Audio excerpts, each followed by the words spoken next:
Hamlet is the Prince of Denmark. His father was the king, but he died before the play begins. Hamlet's uncle, Claudius, has taken over as king and married Hamlet's mother, Gertrude. At the beginning of the play, a ghost appears to some soldiers. He looks just like Hamlet's father, the dead king.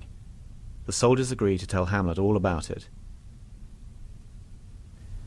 Claudius tells Hamlet he has to stop acting so sad about his father's death. Hamlet says he will. But when he's by himself, he says he's disgusted that his mother married Claudius. Hamlet's girlfriend is Ophelia. Her father, Polonius, and her brother Laertes try to convince her that Hamlet doesn't love her. They point out that because he's a prince, he can't marry whoever he wants. They think he's more likely to seduce her than marry her. Ophelia agrees not to talk to Hamlet anymore. Hamlet sees the ghost, who says he is Hamlet's father. He also says that Claudius murdered him by pouring poison in his ear. Hamlet swears to take revenge. He mentions to the soldiers that in future he may find it useful to act as if he's crazy. Ophelia tells her father that Hamlet came to see her after she returned his love letters, and he seemed insane. His clothes were messed up, he was trembling and pale, and he looked scared. Polonius now thinks Hamlet really did love Ophelia, and he's gone mad because she rejected him. Claudius and Gertrude ask Rosencrantz and Guildenstern, some friends of Hamlet's from school, to spend time with him and try to find out why he's been acting crazy.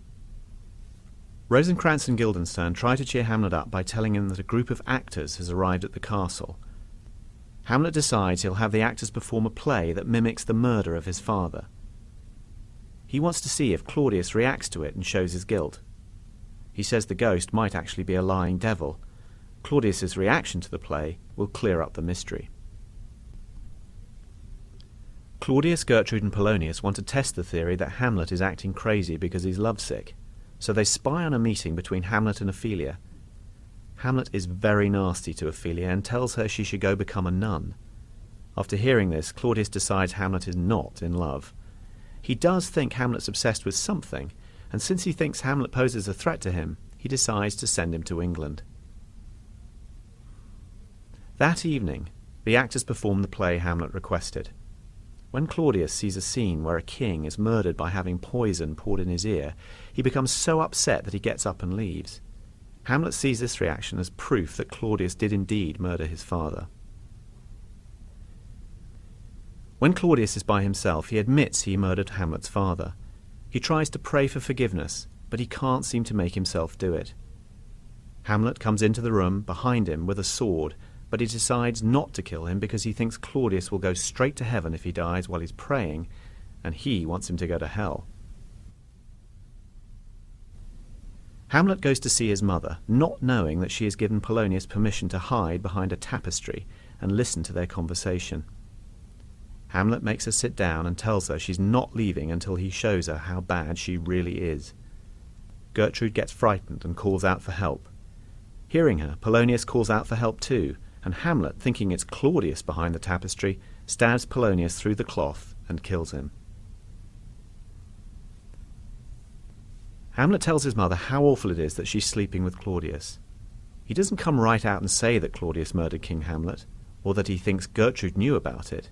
He focuses more on how much better his father was than Claudius, and tries to make his mother promise not to sleep with Claudius anymore.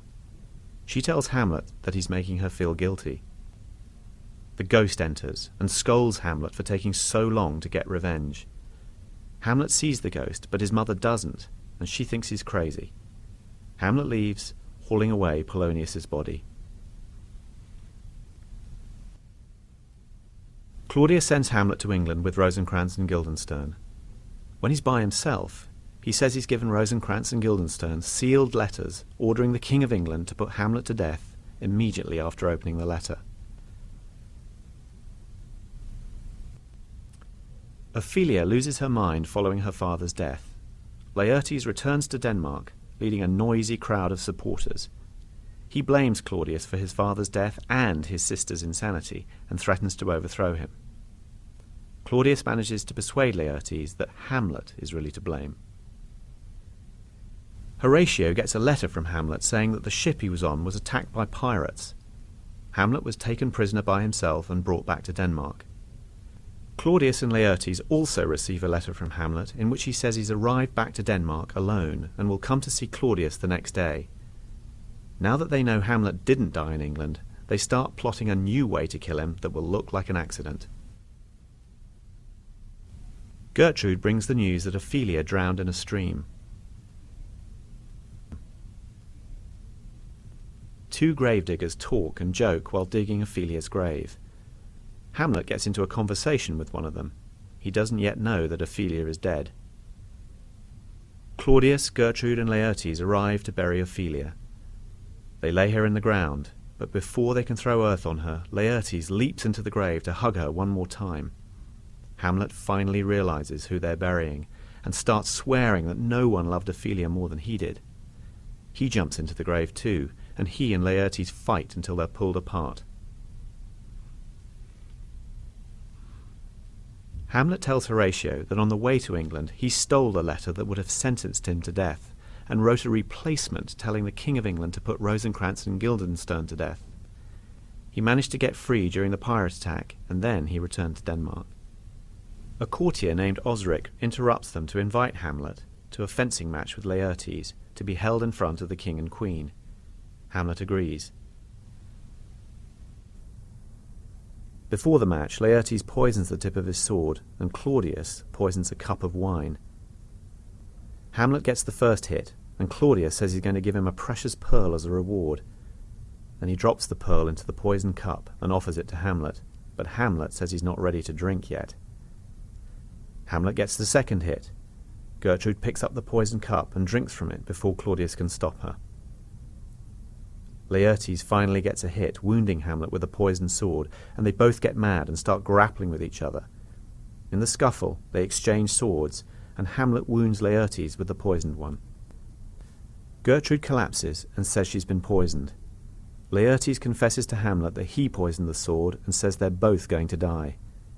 He blames Claudius for the scheme. Hamlet stabs Claudius with a poisoned sword and forces him to drink from the poisoned cup. Claudius dies. Laertes dies, saying he's sorry for what he's done. Hamlet tells Horatio to remain behind and tell the truth about everything that has happened. Then he dies. Fortinbras, a prince of Norway, arrives with his army on a visit to Claudius. When he sees that the whole royal family is dead, he claims the kingdom for himself. For more information about Hamlet, see the Hamlet SparkNote.